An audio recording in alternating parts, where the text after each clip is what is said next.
Hello students. तो जैसे कि हमने अपनी पिछली क्लास में पढ़ा था about operating systems, their functions and different types of operating system and some common examples we have studied in our previous class. So today we will briefly describe Microsoft Windows, and we'll also understand how this Microsoft Windows work, what are the different components of Microsoft Windows, opening and closing of Windows, how we can create new folders, files, create new files, moving files and folders, renaming them, how to start computer, how to shut down a computer. Now we will briefly learn about Microsoft Windows. So Microsoft Windows operating system was developed by Microsoft to overcome the limitations of its own MS-DOS operating system. ये हमने पहले भी काफ़ी बार discuss कर लिया है कि Microsoft develop हुआ था क्योंकि it was to overcome the limitations of Microsoft disk operating system, जो कि एक कमांड लाइन सिस्टम था. यूजली जो कंप्यूटर्स पहले यूज़ होते थे वो on the basis of commands run करते थे. We use to type commands, तब जाके हमारा कंप्यूटर रन होता था. So basically it was difficult for non programmers जो थे, उनके लिए डिफ़िकल्ट होता था ये कंप्यूटर को ऑपरेट करना, इस पे वर्क करना.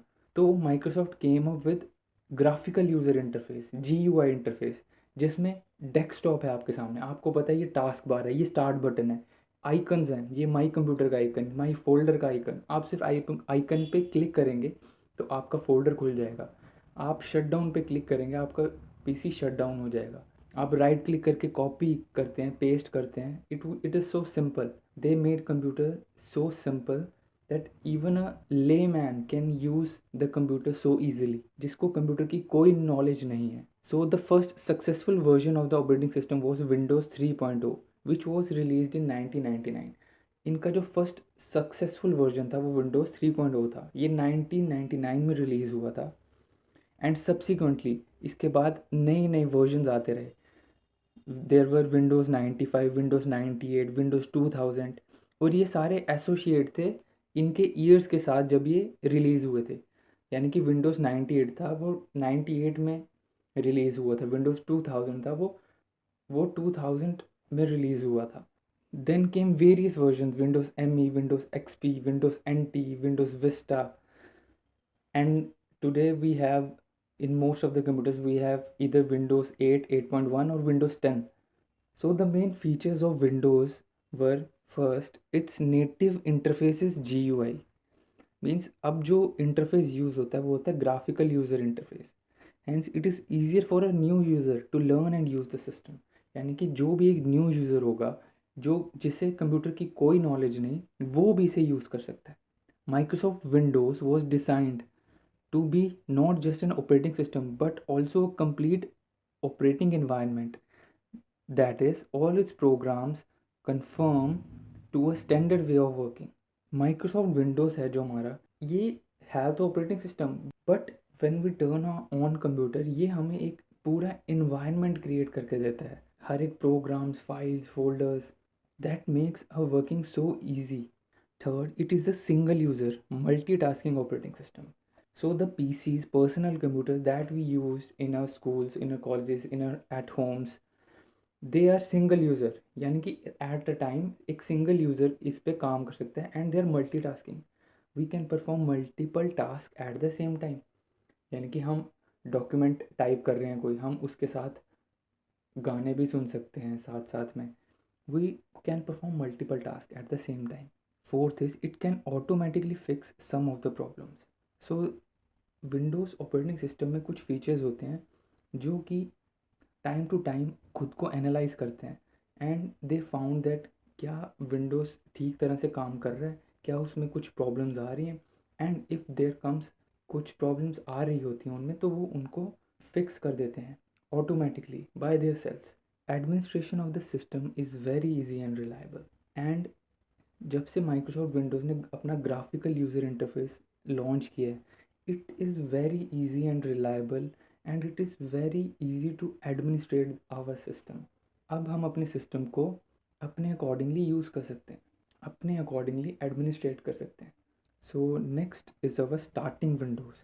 So when we turn on the computer, when we start our computer, the Windows operating system, it started working.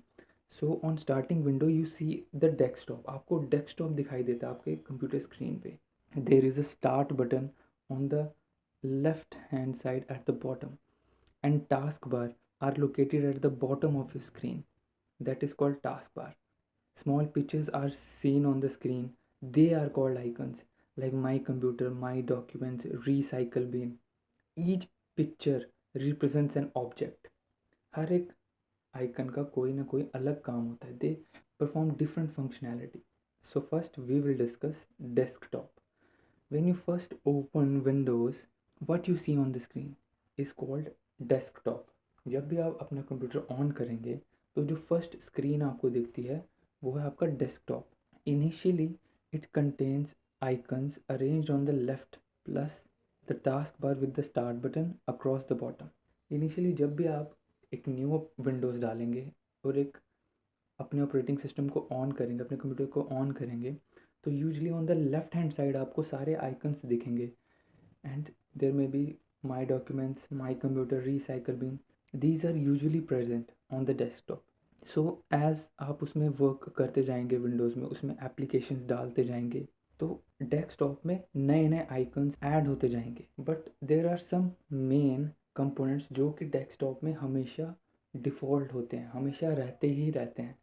Like your task bar. Task bar आपका लोकेट होता है at the bottom edge of the desktop. आप इसको drag करके किसी other location पे भी रख सकते हैं, बट यूजुअली ये एट द बॉटम ही आपको मिलता है जब आप न्यू विंडोज़ डालते हैं कंप्यूटर में. सो जो ये टास्क बार है आपका, इसमें यूजुअली स्टार्ट बटन होता है, एक्टिव प्रोग्राम्स बटन होते हैं, and some icons are also present जो कि क्विक एक्सेस के लिए काम आते हैं. एंड द करंट टाइम जो भी आपका है वो इस टास्क बार पे शो होता है on the right hand side. So there are some icons that are present on your desktop, जिसमें कि फर्स्ट है my computer. It is use to see all the contents available on your computer.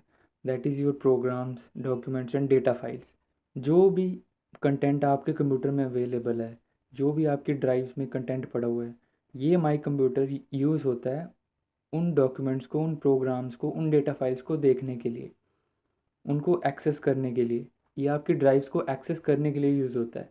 तो जब भी आप Windows start करते हैं, my computer जो आइकन है ये हमेशा आपके अपर लेफ़्ट कॉर्नर आपके डेस्कटॉप पे ऑलरेडी अवेलेबल होगा. On the upper left corner ये वहाँ पे लोकेटेड होता है जब भी आप विंडोज स्टार्ट करते हैं, जब भी आप न्यू ऑपरेटिंग सिस्टम को ऑन करते हैं. And there is also recycle bin. It is the folder that stores deleted files until they are finally removed from your hard disk. जो भी फाइल्स हम डिलीट करते हैं वो फाइनली जाके हमारे रिसाइकल बिन में प्लेस हो जाती है. रिसाइकल बिन हमारा एक हमारे डेस्कटॉप का वेस्ट बास्केट आइकन है, जिसमें जो भी डिलीटेड फाइल्स होती हैं वो स्टोर हो जाती हैं. और ये जो फाइल्स हमारे रिसाइकल बिन में प्रेजेंट होती हैं, ये हम दोबारा से रीस्टोर कर सकते हैं जब तक कि हम अपने रिसाइकल बिन को परमानेंटली एम्प्टी नहीं कर देते. जब तक हम अपने रिसाइकल बिन से हमारी फाइल्स परमानेंटली रिमूव नहीं कर देते, तब तक हम वो फाइल्स अपने रिसाइकल बिन से रीस्टोर कर सकते हैं. So last one is our shortcuts. Shortcuts are icons that have a small white arrow in the lower left.